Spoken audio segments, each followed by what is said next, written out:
بسم الله الرحمن الرحیم. شروع کوم د ډیر زیات بخونکی او د ډیر زیات مهربان رب په نوم باندې د گواهی ورکوم د رهبري چې د الله پاک نه علاوه د عبادت لایق بل څوک نشته.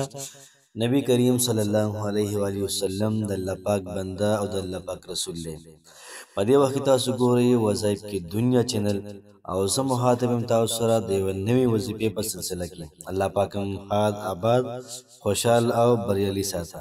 الله پاک هم خوشحاله او کامیاب ساته.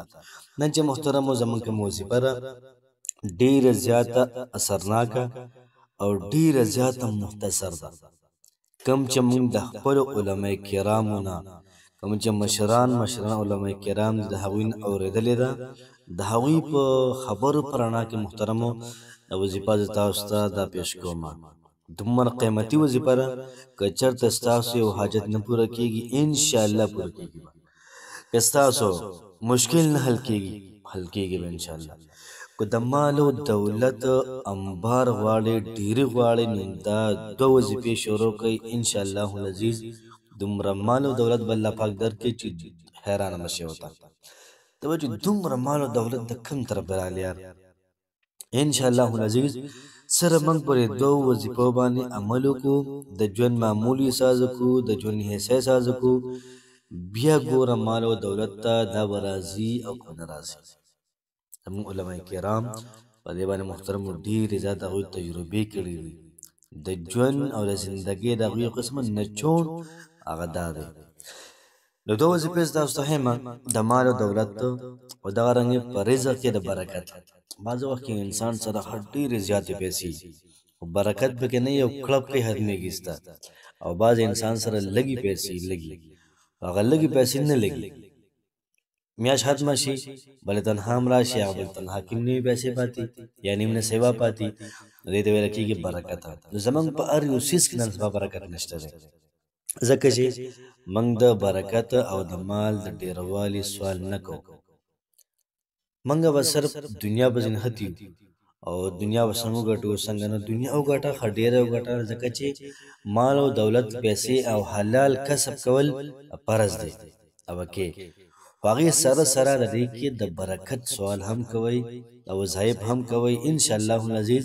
ته به تماشه وکړې چې څومره ستا مال داسې وکېږي مالدار خلک به ګوته به خوله شي چې لکه دی څنګه زر مالدار شي په څو ورځو کې یار.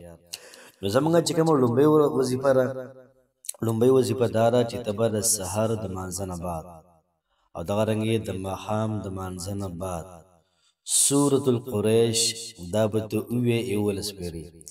بسم الله الرحمن الرحیم لإيلاف قريش إيلافهم رحلة الشتاء والصيف فليعبدوا رب هذا البيت الذي أطعمهم من جوع وآمنهم من خوف. ستابه تقریبا 15 منټه ناراضي 3 منټه به ناراضي. تب دا 11 پېړۍ سورة القریش سار ماهم روزانه.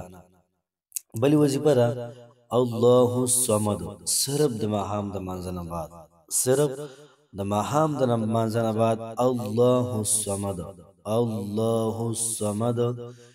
ته پیسو ته ګوره رزق ته به ګوره څنګه راځي لکه څنګه چې د بر نه اوبه لاندې راځي نو دغه شانتې مال دولت به تا ته په تیزۍ باندې دا به راځي. خو یقین غواړي مضبوط زړه دا غواړي الله پاک باندې اعتماد غواړي الله پاک باندې برواسه یقین دا غواړي.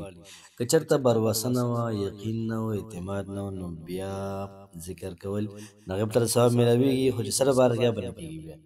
نو کوشش وکړو د ټول اول موږ ځان یقین صحیح کړو چې او دا وظایف قرآني وظایف دي انشاءالله العزیز. الله پاک هم داسې کوي او الله پاک وایي چې بنده څنګه ګماني زه هغه شانتې وررسېږم. بس دا ګمان دی د رزق دپاره کې دولت دپاره کې پیسو دپاره کې رشتې دپاره کې دغه رنګې د خوراک وغیره دپاره کې انشاءالله. الله پاک علیم بذات الصدور دی. ستا په زړه کې څه دي که نه په دې الله پاک پوهه دی چې د دې سړي پر زړه کې څه دي په دې باندې الله پاک دا پوهه دی او تعالی به حل کوي. الله پاک چې مثلا حل کوي څوک به حل کوي بس منګه د غوښتلو طریقه موږ نه راځي او نه غواړو. الله پاک دې موږ له د غوښتلو طریقه برابر کړي او کوشش وکړو چې الله پاک نه غواړو. الله پاک مو خوشحال آباد ساته. السلام علیکم ورحمت الله وبرکاته.